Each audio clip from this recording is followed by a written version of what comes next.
Al-Quran adalah kitab suci umat Islam yang merupakan wahyu terakhir dari Allah Subhanahu wa Ta'ala kepada Nabi Muhammad SAW. Kitab ini tidak hanya menjadi pedoman hidup dalam aspek spiritual, tetapi juga mengandung pengetahuan yang menakjubkan tentang alam semesta. Salah satu keajaiban Al-Quran adalah bahwa ia memuat banyak informasi ilmiah yang terbukti benar oleh penelitian modern. Meskipun kitab ini telah diturunkan lebih dari 1400 tahun yang lalu. Di dalam Al-Quran, terdapat banyak ayat yang mengajak umat manusia untuk berpikir dan merenungkan tentang alam semesta. Ayat-ayat ini menjadi bukti bahwa Al-Quran mengajarkan manusia untuk tidak berhenti belajar dan mengeksplorasi dunia. Pada masa-masa awal Islam, ayat-ayat Al-Quran telah memotivasi para ilmuwan muslim untuk mempelajari berbagai cabang ilmu pengetahuan, mulai dari astronomi, matematika, kedokteran, hingga geografi. Salah satu contoh fenomena yang dibahas di dalam Al-Quran dan terbukti benar oleh sains adalah tentang penciptaan alam semesta. Al-Quran menyebutkan dalam surat Al-Anbiya yang menjelaskan, "Dan apakah orang-orang yang kafir tidak mengetahui bahwa langit dan bumi itu keduanya dahulu adalah suatu yang padu. Kemudian kami pisahkan antara keduanya." Ayat ini menjelaskan bahwa alam semesta pada awalnya adalah satu kesatuan yang akhirnya kemudian dipisahkan. Pemahaman ini sejalan dengan teori Big Bang yang dikemukakan oleh para ilmuwan modern, di mana alam semesta awalnya berada dalam keadaan singularitas atau satu kesatuan yang sangat padat dan panas yang kemudian meledak dan memulai proses pembentukan bintang, planet, dan galaksi. Teori Big Bang ini baru ditemukan pada abad ke-20 Masehi melalui berbagai observasi astronomi dan perhitungan fisika modern. Namun Al-Quran telah mengisyaratkan konsep yang serupa jauh sebelum penemuan ini, yang menunjukkan bahwa bagaimana Al-Quran telah melampaui zamannya.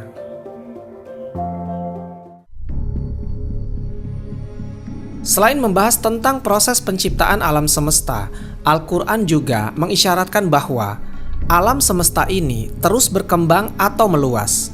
Dalam surat Az-Zariyat ayat ke-46 dijelaskan, "Dan langit itu kami bangun dengan kekuasaan kami, dan sesungguhnya kami benar-benar meluaskannya."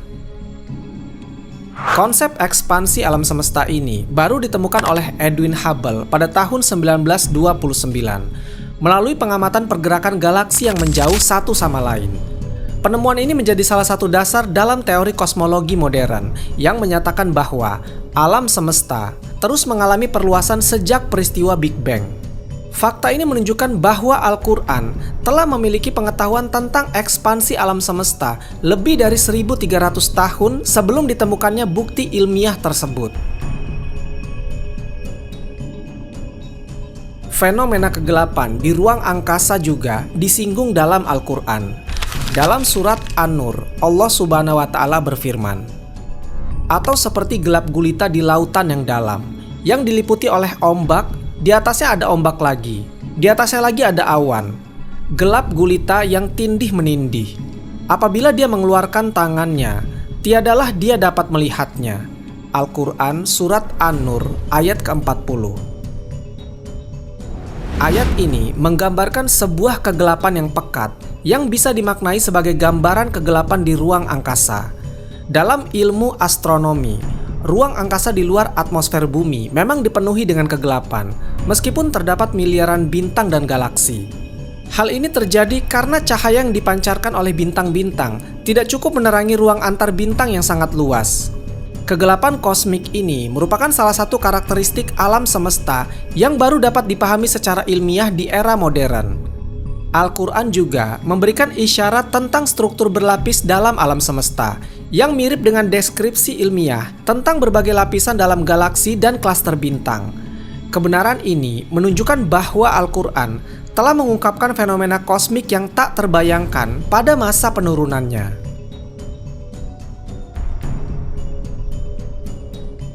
Salah satu bukti paling menakjubkan dalam Al-Quran yang diakui oleh ilmuwan modern adalah deskripsi tentang proses perkembangan janin dalam rahim.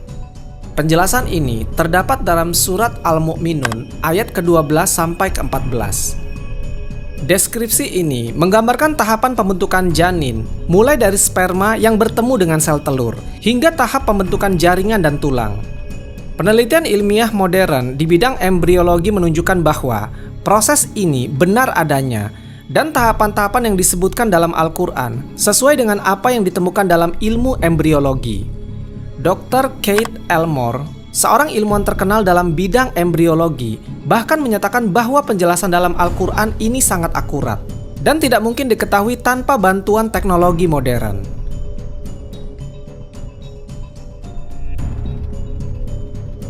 Dalam Al-Quran, pegunungan digambarkan sebagai pasak atau penstabil bumi.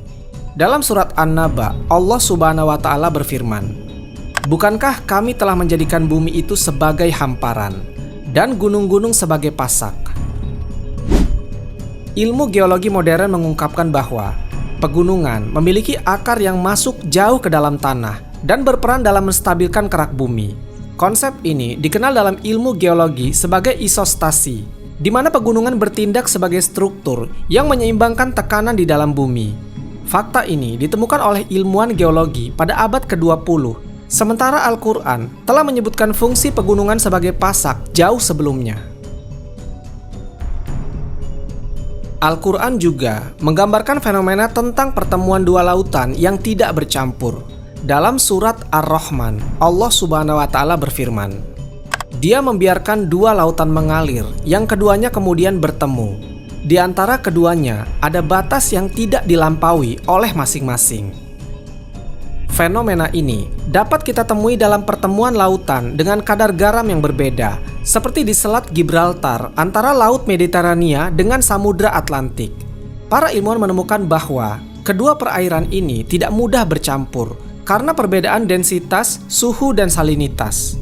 Ayat ini menunjukkan pengetahuan tentang sifat fisika air yang bahkan baru dapat dijelaskan secara ilmiah di era modern.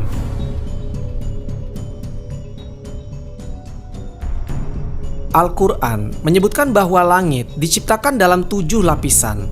Dalam surat Al-Mulk, Allah Subhanahu wa Ta'ala berfirman, "Yang telah menciptakan 7 langit berlapis-lapis. Kamu sekali-kali tidak melihat pada ciptaan Tuhan yang Maha Pemurah sesuatu yang tidak seimbang. Maka lihatlah berulang-ulang. Adakah kamu melihat sesuatu yang tidak seimbang?"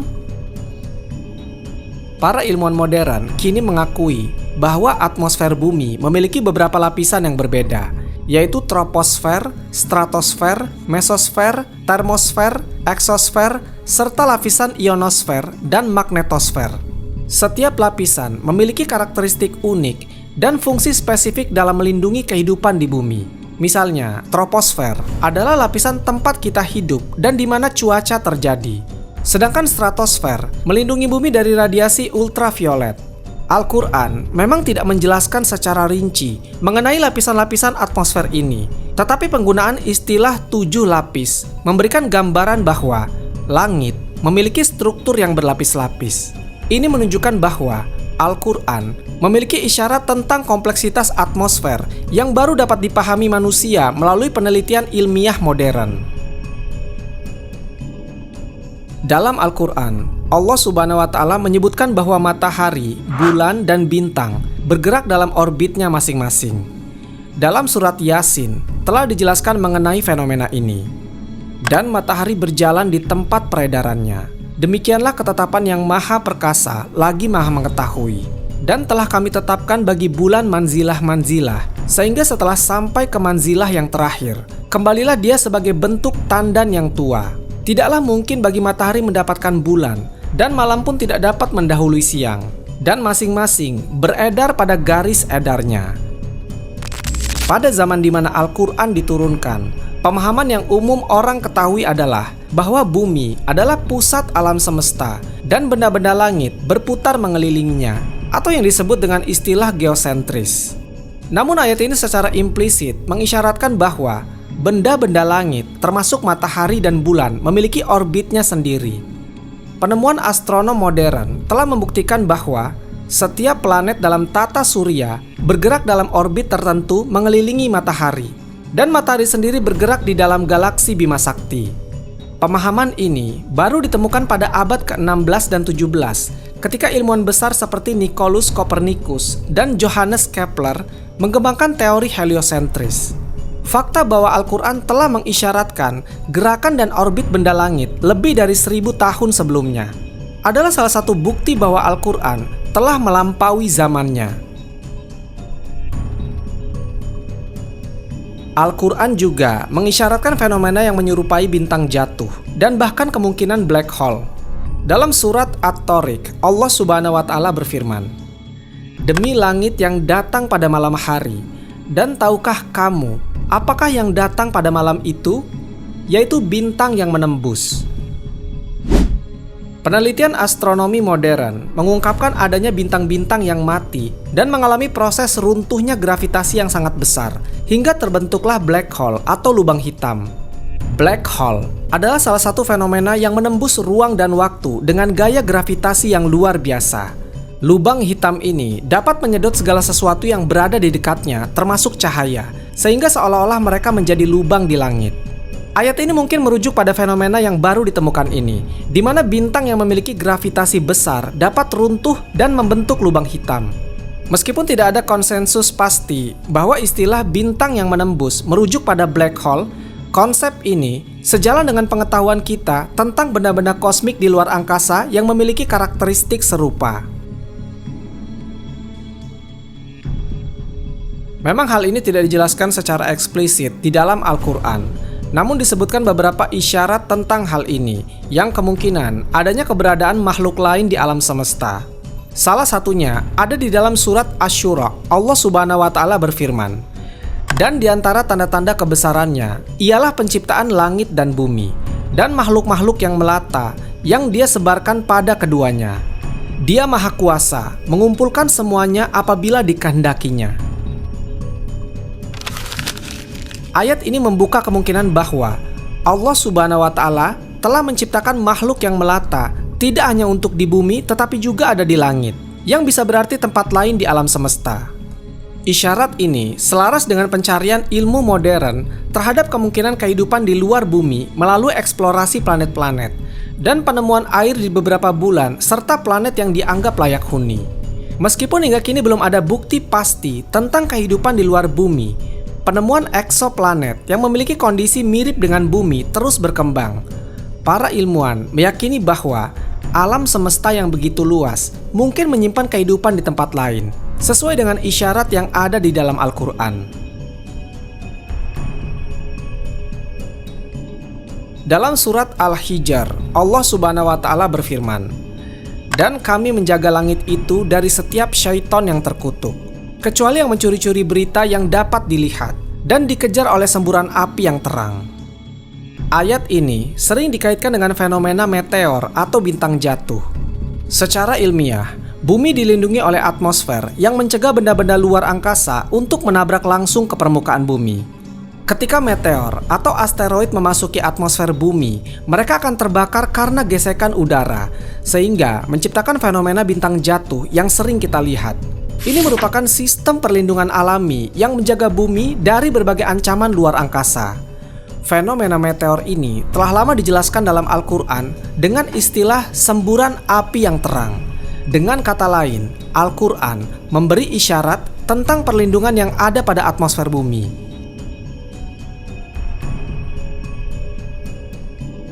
Dalam surat Al-Anbiya, Allah Subhanahu wa Ta'ala berfirman, "Dan kami jadikan segala sesuatu yang hidup berasal dari air.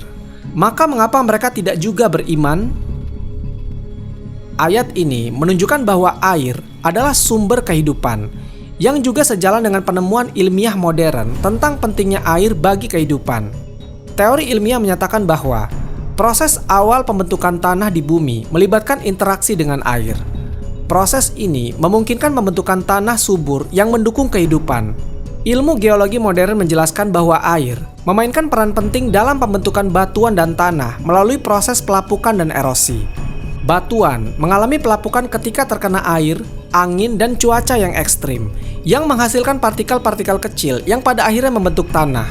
Tanah inilah yang menjadi media tumbuhnya tanaman dan mendukung kehidupan hewan serta manusia. Fakta ini sesuai dengan ayat Al-Quran yang menyebutkan bahwa segala sesuatu yang hidup berasal dari air. Selain berfungsi sebagai pasak bumi, Al-Quran juga mengisyaratkan bahwa gunung-gunung memiliki peran dalam menstabilkan permukaan bumi dan mencegah pergerakan yang terlalu ekstrim. Dalam surat Al-Anbiya, Allah Subhanahu wa Ta'ala berfirman, "Dan telah kami jadikan di bumi ini gunung-gunung yang kokoh, supaya bumi itu tidak goncang bersama mereka." Pengetahuan geologi modern menemukan bahwa gunung-gunung yang memiliki akar dalam berfungsi sebagai penstabil dalam pergerakan lempeng tektonik. Pegunungan terbentuk akibat pergerakan dan tabrakan antara lempeng-lempeng tektonik, dan keberadaannya membantu mengurangi dampak gempa yang terjadi akibat pergerakan tersebut. Dengan kata lain, gunung-gunung memainkan peran penting dalam menjaga kestabilan kerak bumi, sesuai dengan apa yang diisyaratkan dalam Al-Quran.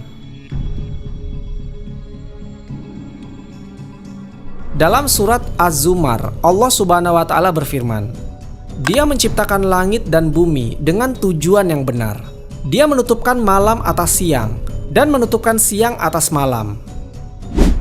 Fenomena pergantian siang dan malam ini terjadi karena rotasi bumi pada porosnya. Selain itu, perubahan musim yang terjadi di sepanjang tahun disebabkan oleh kemiringan sumbu bumi saat mengorbit matahari. Pada zaman di mana Al-Quran diturunkan, konsep tentang rotasi bumi dan pengaruhnya terhadap siang dan malam tidak banyak diketahui. Namun, ayat ini mengisyaratkan fenomena tersebut dengan sangat jelas. Pengetahuan modern telah mengungkapkan bahwa rotasi bumi dan kemiringan sumbu bumi menghasilkan perbedaan waktu siang dan malam serta perubahan musim. Al-Quran menjelaskan konsep ini secara sederhana yang kemudian dibuktikan oleh penelitian astronomi dan geologi modern.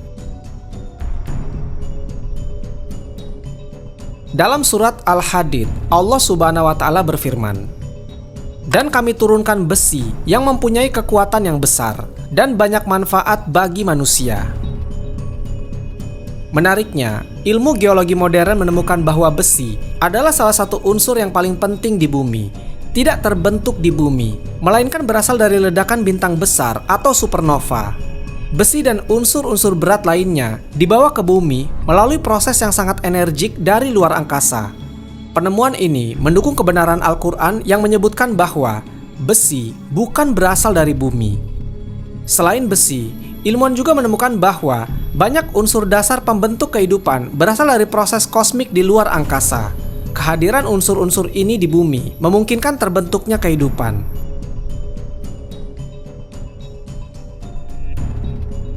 Dalam beberapa ayat, Al-Quran juga menyebutkan bahwa manusia diciptakan dari air. Misalnya dalam surat Al-Furqan, Allah Subhanahu wa Ta'ala berfirman, "Dan Dia yang menciptakan manusia dari air. Lalu Dia jadikan manusia itu mempunyai keturunan dan musaharah hubungan kekeluargaan." Secara ilmiah, tubuh manusia sebagian besar terdiri dari air, yaitu sekitar 60-70% dari total berat tubuh manusia. Selain itu, air sangat penting dalam proses biologis, termasuk untuk mengangkut nutrisi, mengatur suhu tubuh, dan mendukung berbagai reaksi kimia dalam tubuh. Pengetahuan ini sesuai dengan apa yang dijelaskan dalam Al-Quran yang menyebutkan bahwa air adalah elemen penting dalam penciptaan dan kehidupan manusia. Penemuan ilmiah modern ini membuktikan bahwa air adalah unsur utama dalam tubuh manusia dan makhluk hidup lainnya. Fakta ini sejalan dengan isyarat dalam Al-Quran bahwa air adalah asal mula kehidupan dan komponen penting dalam tubuh manusia.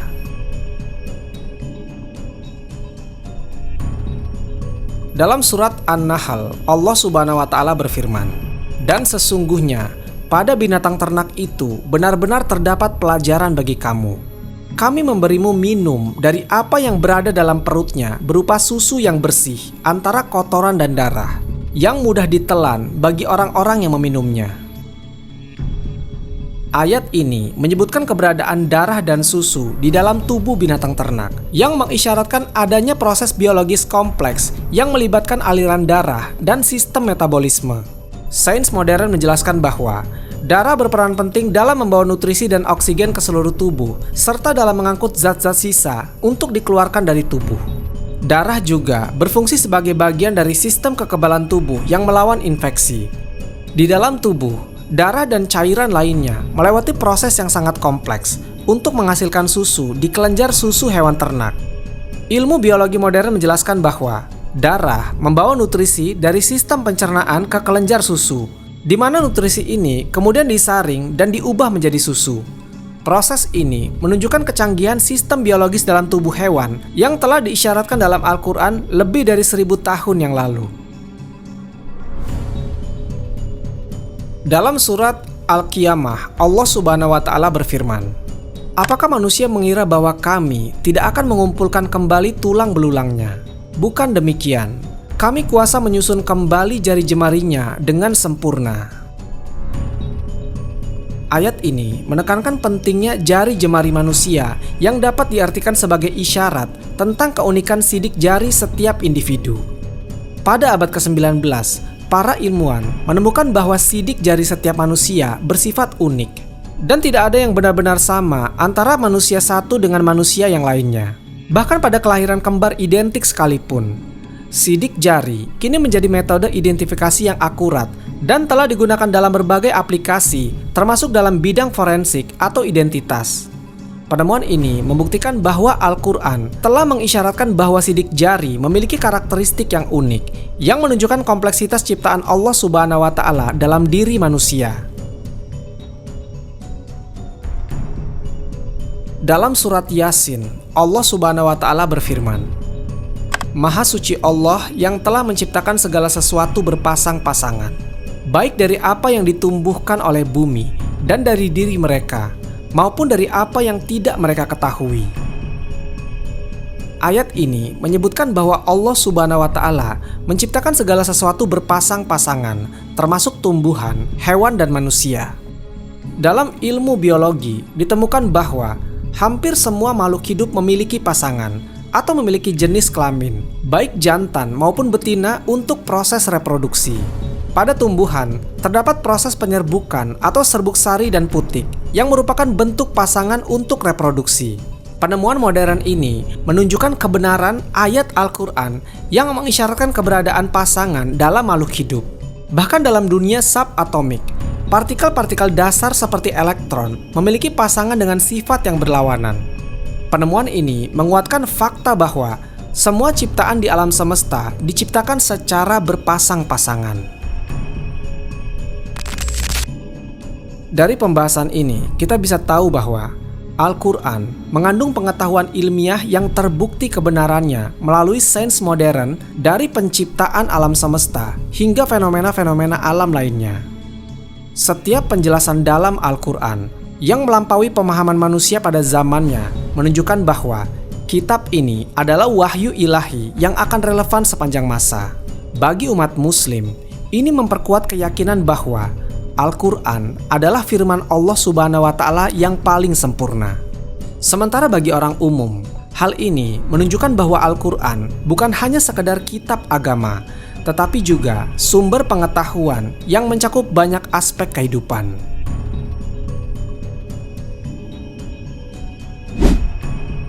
Wallahu a'lam bishawab. Semoga kisah ini bermanfaat. Lebih dan kurangnya mohon dimaafkan. Yang benar datangnya dari Allah Subhanahu wa Ta'ala. Khilaf atau keliru itu datangnya dari saya pribadi sebagai manusia biasa. Sampai ketemu di kisah-kisah seru yang penuh makna selanjutnya. Saya akhiri. Wassalamualaikum warahmatullahi wabarakatuh.